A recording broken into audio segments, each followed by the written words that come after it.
Hello, ça fait longtemps que vous m'avez pas vu, enfin en tout cas sur cette chaîne.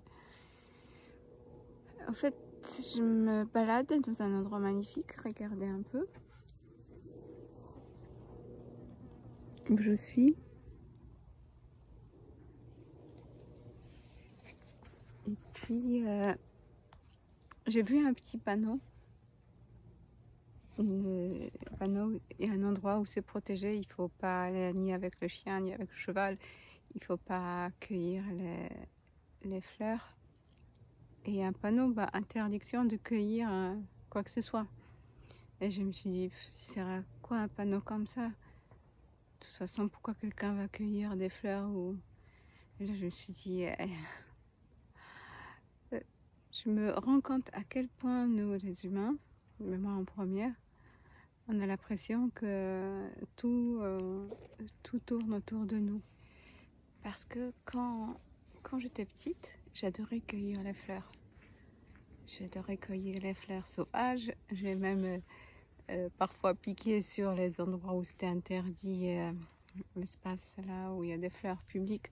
Et j'offrais à ma maman qui me grondait à chaque fois.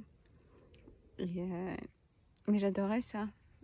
J'étais petite et je ne comprenais pas que cueillir les fleurs, que c'est des êtres vivants et qu'on leur ôte la vie en faisant ça. Maintenant, je grandis et j'ai pris conscience. Et pareil pour la viande. Quand j'étais petite, je mangeais de la viande. Je me souviens, mon père, il emmenait la saucisse de cheval de son travail. Parce que quelqu'un avait sa propre fabrication de ça. Et je me posais même pas la question parce que j'étais petite, j'étais inconsciente. Quand on est petit, on sait même pas ce qu'on nous donne à manger. Les enfants, souvent, ils savent même pas que la viande qu'ils mangent dans leur assiette, c'est la magnifique petite vache qu'ils voient dans les champs. Mais quand on grandit, on prend conscience, ou au moins on devrait prendre conscience de certaines choses, de ce qui se passe, comment ça se passe quand ils tuent les animaux pour qu'on les mange, comment ça se passe quand on cueille une fleur, qu'elle vivra moins longtemps, et elle est faite pour être dans la nature, pas dans notre peau. Et tout ça, j'ai compris. Et il y en a plein, entre eux, quand ils vont m'écouter, ils vont rigoler. N'importe quoi, cueille les légumes, si ça, oui. Effectivement, tout le système sur cette terre est basé là-dessus. En fait, sur parasitage. Mais est-ce qu'on n'est pas là sur cette terre pour prendre conscience de ça et peut-être une fois quand on prend conscience de tout, qu'on évolue vers autre chose. Ce que j'observe aussi, c'est que actuellement les enfants naissent de plus en plus conscients. Que maintenant, comme je disais avant, les enfants, on n'était pas, en tant qu'enfants, on n'était pas conscients de ce qu'on faisait. Maintenant, il y a certains enfants déjà en bas âge, ils commencent à être conscients que ce qu'ils mangent, c'est des animaux, que ils refusent de manger la viande. Les choses s'accélèrent. Oh, j'ai une coccinelle sur mon téléphone.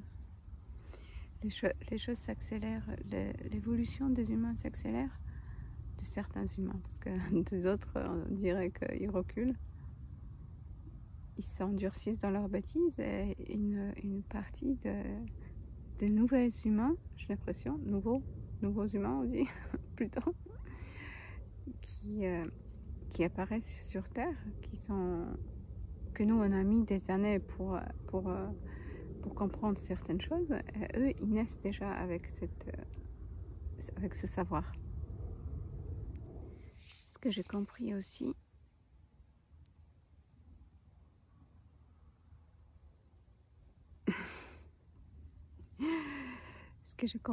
c'est que la spiritualité, Et tout ce monde sur YouTube qui parle des choses spirituelles, psychologie, tout ça c'est devenu un grand business. C'est aussi pour ça que ça m'a un peu refroidi de faire des vidéos. Parce que je n'ai pas envie de participer à tout ça.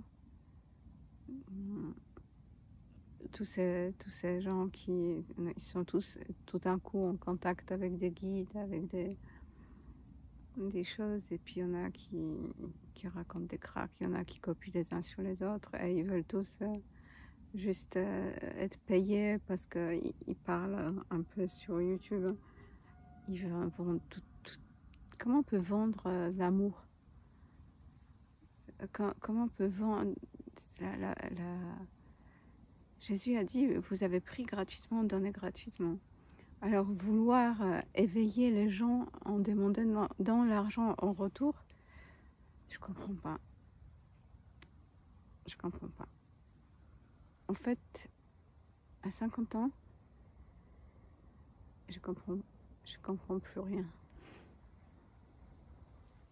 Il y avait toujours ce côté romantique, de souffrance quand on perdait la personne qu'on aimait. Roméo et Juliette, ils sont même morts au nom de l'amour. Les hommes qui aimaient les femmes, ils étaient prêts à aller au bout du monde pour une femme. Excusez-moi, mais je me fais bouffer par des bestioles. Cette fois-ci, c'est moi la source de nourriture.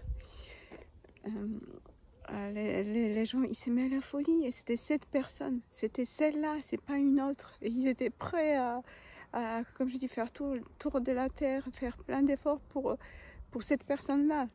Et si jamais il perdait par la mort ou encore par séparation, que l'autre personne ne l'aimait plus, c'était un drame. C'était un drame, et c'est sûr que c'est triste. Mais c'est tellement humain, c'est tellement vrai. C'est ça l'amour. La souffrance, ça fait partie de notre vie.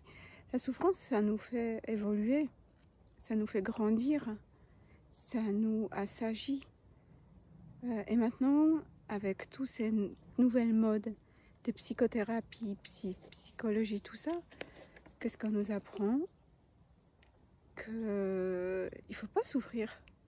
Il s'en va, c'est pas grave, qu'il soit heureux avec une autre personne, c'est pas grave, c'est normal. Il faut surtout, c'est la honte.